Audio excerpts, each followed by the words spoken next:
Hello and welcome to today's Heartlift with Janell. I'm Janell, and I am so excited about part 2 of my conversation with Jay Kim, author of Analog Christian. Jay brought so much wisdom and illumination to the table about the subject of digital addiction, digital distraction. And he writes in his new book, digital tools from email to social media have become so integral to our everyday lives that we often fail to consider not only what these tools are doing for us, but more importantly, how these tools are forming us. As I pondered my decreasing levels of contentment, resilience, and wisdom alongside the pervasiveness of digital influence on my everyday life, I came to a few conclusions. He writes, much of my loss of contentment was connected to the persistent sense of self-centric despair I felt as I continued spiraling down the vortex of comparison loops and contempt systems found within social media. Much of my loss of resilience was connected to the tethering of hostility and impatience, as antagonism was accelerated, and the easy way out was always just the push of a button or two away. Much of my loss of wisdom was connected to forgetfulness, as the pressures of virtue signaling and cancel culture wrapped me up in outrage, forgetting what really matters and what doesn't, leaving me exhausted and recklessly indulging online for temporary reprieve. This is coming from his heart. Jay's a pastor. This is a pastor's heart and his struggle. In his other book, Analog Church, he addresses how this whole digital world is affecting our capacity to be authentic in our churches and in our church communities. He continues, however much or little you relate to my experience, a life of increasing contentment, resilience, and wisdom is something we're all after. I think we can all say yes, amen to that. And in one way or another, most of us know that the digital age has dangerously undone some of the necessary work of such a life. But there is, and here he offers us hope, but there is an ancient and timeless remedy for this undoing, a way to come up for analog air above the digital smoke. In his letter to the Galatians, Paul writes, and I'm reading from Galatians 5, verse 16, walk by the Spirit, and you will not gratify the desires of the flesh. I repeat that. Walk by the Spirit, and you will not gratify the desires of the flesh. Paul goes on to describe the result of this walking by the Spirit as the cultivation of what he identifies as the fruit of the Spirit. I read from Galatians 5, verses 22 and 23. The fruit of the Spirit is love, joy, peace, patience, kindness, goodness, faithfulness, gentleness, and self-control. These are not a set of disconnected, optional, pick and choose attributes at a Christian buffet. Oh, so good. This isn't an invitation to fill your life with a bit of this and that as you go along. These are the definitive characteristics of the singular fruit of the Spirit, the undeniable result of a life inhabited by God, as we patiently and steadily walk the way of Jesus. These are also not simply inner qualities meant to offer us individual comfort. They are, according to theologian John Barclay, the social characteristics that enhance and maintain a community. and new patterns of social relationship. The Spirit bears fruit in us so that he might bring flourishing to the world through us. One relationship and one community at a time. Oh my goodness, this is so rich, Heartlifter. So rich. The fruits of the Spirit. Keep them in the forefront of your mind as we move into this part 2 conversation with the antidote to digital addiction, digital distraction. Keep Galatians 5:22 and 23 in the forefront of your mind. The fruit of the Spirit is love, joy, peace, patience, kindness, goodness, faithfulness, gentleness, and self-control. Here we go. Let's welcome back J. Kim. Yeah. Yeah, it is love. I think, the word love culturally has been sort of, there's an elasticity of meaning to the word love. I think a lot of people, when they hear love, culturally speaking, at least, they think about butterflies in their stomach, and electricity and that sort of chemistry, feeling. right? And those things can all be a part of love, the experience of love for sure. But what most people also know is the butterflies in the stomach and that electricity and that electric feeling. It's fleeting and it very rarely lasts. At least it doesn't last in the form you initially sort of experience it. But if you can go on the journey of receiving and giving love as an act of will, you begin to experience a depth of love that is different than the butterflies and the electricity, but it's much more grounded. It's much more rooted. So I tell a brief story in the book about having this moment one summer afternoon in my backyard. My kids who are young, and they were much younger at the time, they were playing in the backyard, sort of blowing bubbles and chasing them. I was blowing bubbles and they were chasing the bubbles. And in the background, my mother was over because she was helping us with a little planter box and she was gardening. She was planting some seeds. And I had this image in that moment, like, oh, this is it. This is the difference between what we think love is, chasing bubbles, this constant chase after this thing that and they pop. is elusive, and then it pops, it goes away. That's what we think love is, but real love, like deep, meaningful love, is actually more like what my mom is doing. It's gardening. Oh, that's good. Oh, that's it's getting so your good. hands in the dirt and planting seeds and constantly watering and making sure it has sunlight, even when you can't see anything, knowing and believing that there is life growing beneath the surface. It's the willingness to stay and the willingness, the effort to sort of to will the good of the other person. And it actually, that leads to, freedom from self-centric despair as you receive love in a deep, meaningful way, and then extend that love to others. I love that because it's your word, cultivating, right? Yeah. I mean, there's no better picture of cultivation than a garden. Yes. And putting your hands in the dirt and waiting and being patient.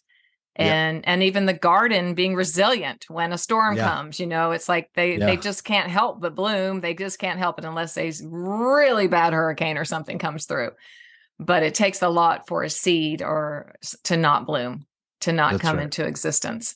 I just think it's such a beautiful picture. And we've been talking a lot about bubbles. So that is so cool that you brought that up. And I've been talking a lot about blooming. So you brought both themes back into the community. So that's just affirmation. I love that. You talk about love as vocation. I'd not really heard that said before. So many things in this book are new and fresh to me. So what does love as vocation have to do with us truly breaking free from this addiction towards self-centric despair? What does it have to do with that? I'm so curious. Yeah. Again, I mean, I think we often think about love as something that happens to us. We have the common, idiom or understanding, like, I fell in love. Which is interesting if you think about it, right? You fell in love. You were kind of like stumbling through life, and then you met her, and then you just tripped, and it just kind of happened. The problem is, if that is primarily the way love works, if you if love is something you fall into, the issue is what happens when you get back up and keep walking with this person? Do you just Right. keep falling? And I think that's the tricky thing is Hmm. we have to begin to understand love as something more effortful. I Yeah. talk in the book about sort of the human heart. And in an average lifetime, the human heart will beat more than 2.5 billion times. So crazy. But what's so interesting about that is every single one of those 2.5 billion beats that your heart will have in your life in an average life, the same sort of thing is happening. Like literally, the heart flows from one ventricle into the Mhm. other, into the heart. It oxygenates, it goes out the other ventricle, flows into your body, and then flows right back to the original ventricle, which on the Miraculous. one hand sounds like so dull and boring. I mean, imagine doing something like that over and over again. Over and over and And over. I think that is a part of what happens, when marriages Ah, fall apart. It's like, oh, people say like, oh, well, the spark is gone. I fell Like out of love. I fell out of love. I don't feel it Hmm. anymore, That's it. Oh, I And it's hear like it. I can give you every 10,000 day, more. Hmm. yeah, every day I wake up and it's the same old thing. And I think the trick is to see the same old thing as an utter gift. That Oh. love is Hmm. the work of giving and receiving over and over and over Yeah, again. And that is what oxygenates a life. That is it what is the gives artery and the life. veins. Hmm. The Yeah, coming and the go. it's what gives the life a life meaning and purpose and joy and significance in a very grounded, Mm. deep, meaningful way. Yeah. Rather than love being sort of a constant chasing after that elusive next thing that seems so great Bubble. until you have it, and then it's not that great. Mm-mm. So that's, there's so much more to say about that, but that's primarily what I mean by love as vocation. And you are super good at reforming things. Like that is so good. Because I Mm. had the minute you started talking about, I mean, I'll be married almost 39. Well, I'm almost, holy cow, let me reframe this. In August, I will be married 39 years. And Wow. so you're right. If you can reframe the constancy, we would say. Like my husband and I have a joke. We started in COVID, but now it's just like, where do the days go? And then all of a sudden it's time to go to bed again. Mm. So he'll come home at 5:30 and we do dinner and I'm like, oh, it's almost time to go to bed again. Yeah. It's like we're just Yeah. gonna rinse and repeat and do it again tomorrow, Groundhog's Day. Right. But I think it is just there is a beauty in cultivating that consistency. Of course, we have to work and cultivate to make it something that we both still love being a part of, for sure. Yeah. That's our responsibility. Yeah. But I love the way you reframed falling in and out of love because so many Mm. times, even in marriage counseling sessions, it'll be, well, I just need to fall in love with them again. I will Yeah. never forget what you've said. I will Yeah. use it over and over again. And so when you fall, what are you going to do? That's so great. Well, I wanted to close. I'm just so grateful for you, Jay. So grateful. Mm. I wanted to close with how you really bring in the fruits of the Spirit. Mm. It's good. It's so good how you Mm. bring in the fruits of the Spirit. And I'm just going to read a little bit if you don't mind. Yeah. The fruit of the Spirit, of course, from Galatians 5:22 and 23. I say, of course, but maybe there's somebody out there who's never heard this. So I'm going to Yeah. read the fruit of the Spirit. I had been teaching in a Bible study, by the way, Jay, forever, back pre-COVID. And finally, this young woman, there were a couple of us teachers. Finally, she just raised her hand. She goes, I have no idea what you're talking about. I've never read that story. I don't know the Mm. Bible. I'm brand new to the Bible. And I thought, oh, nobody That's even great. She was there. Oh, it was so good. She was there. I was so Yeah. humbled and so like, oh, I'll never do that again. Just never even asked. How many Yeah. are new to the Bible? How many da da da? No, we just take it for granted that because you're here, Yeah. you have read the Bible your whole life. Okay, Galatians 5:22-23. The fruit of the Spirit is love, joy, peace, patience, kindness, goodness, faithfulness, gentleness, and self-control. That's out of the ESV, the English Standard Version. You write, these are not a set of disconnected, optional, pick and choose attributes at a Christian buffet. Oh gosh, just so good. This isn't an invitation to fill your life with a bit of this and that as you go along. These are the definitive characteristics of the singular fruit of the Spirit, the undeniable result of a life inhabited by God as we patiently and steadily walk the way of Jesus. These are not simply inner qualities meant to offer individual comfort. You quote John Barclay, the social characteristics that enhance and maintain a community. That is what the fruits of the Spirit are. They are meant as new patterns of social relationship. So then you bring it into how, they're living, they're a sign of life, and they're meant to connect us. But, I put my phone away. How wonderful. I was going to pick it up and use it. Okay, Janell. We pick up our phones, we go downward, we go inward, and we go into isolation. Yeah. So why did you choose, where did that, I'd love to know where were you when that connection came and that revelation came about the fruits of the Spirit? I wrote the book because a recognition of my own need and just reckoning with the undoing that was happening in me because of my own digital addictions. I knew because of what I believe about Scripture, what I believe about how God speaks to us through His Word. I knew that there had to be some sort of response, an answer and hope. I don't recall when it was, but as I was reading through Paul's letter to the Galatians, I came to the fruit of the Spirit, and it was pretty immediate. It struck me, oh, this is it. Yeah, this is it, and that's how the book is broken down. Sort of all of these different consequences of the digital age and our addictions to digital technologies.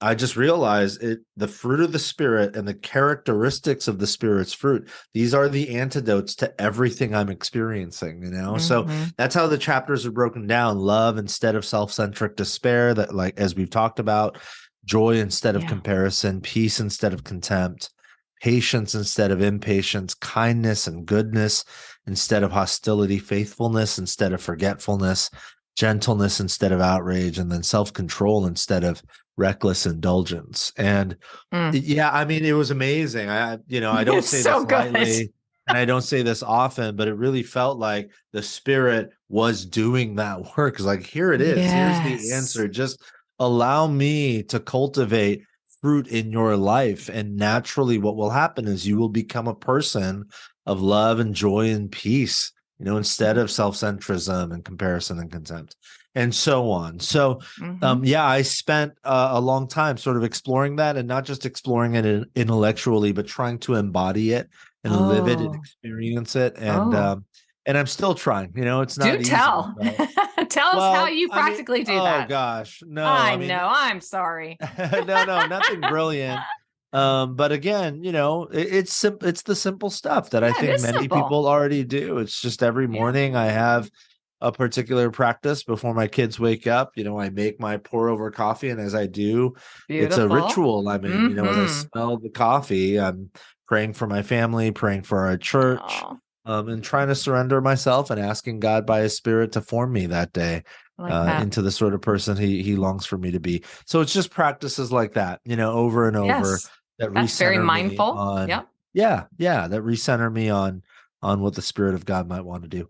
Yeah, you're making pour over coffee, so pour over me, Holy Spirit. I love it. I love it. I think I don't drink coffee, but I love it when people do that ritual. I am a tea drinker, but I do love to take it and mindfully come to it and be present with it. And you do say that the love, joy, peace that you just, love instead of self-centric despair, you just said those things lead to a life of contentment. So you wove in your three goals, basically, that contentment, and then patience, kindness, and goodness lead to resilience, which they do. And then faithfulness, gentleness, and self-control lead to wisdom. Bravo. Yeah. That's such good work. Thank you.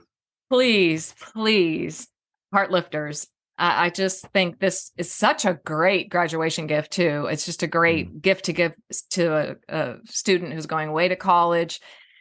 I just think parents should sit with their children or their, teens probably and read and just talk about it. But you're helping us to cultivate contentment, which really is, to me, in my own life, what I have seen be the biggest despair is that number one, I can't focus. I can't focus like I used to. And that's not age. That is distraction. And the level of discontentment has led to depression for sure. And we wonder why. We wonder why we are suffering so with mental health issues. And so, any parting advice to us, Pastor? Gosh. Well, one, Janell, it's such a joy to talk to you. Thank you so much for having me on. You're welcome. I guess what I would say is it is the fruit of the spirit, not the TV dinner of the spirit. So you can't microwave it, and I think in our day and age, we're such a results-oriented culture. We want everything to be up and to the right. But any farmer or anybody with even a small garden in their backyard would tell you that's not how it works with fruit. It really isn't. You just have to be faithful, and you have to be faithful every day and for long stretches of many months when you see basically no progress. But progress is happening. It's just happening beneath the surface in places and in ways that you cannot see. So that would be my parting word, my final encouragement. Keep at it. Don't give up because you didn't microwave an orange or something. Exactly. Fruit takes time to bear, but every single moment something is happening, even when you can't see it. I love it. So when you put your phone down, you cut things off, what is giving you joy? What's life giving to you? Oh my gosh, so much. Yeah. Oh, good. Wow. I love it. Got choices. My family. Yeah. We've got a 8-year-old and a 5-year-old. Oh, honeymoon, 8 to 12. Yeah. So my wife and I love, our sweet little family. It's a gift. And we've got some vacation plans coming up. I'm looking forward to that. So, nice time away. Well, may it be very blessed and may you be blessed. Thank you. Thank you so much for your time here today. It has been a gift. Oh, gosh. Thank you so much for having me. Thanks for listening today. It was great having you here.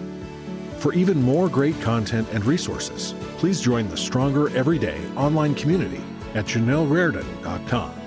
Always remember, you, my friend, have value, worth, and dignity.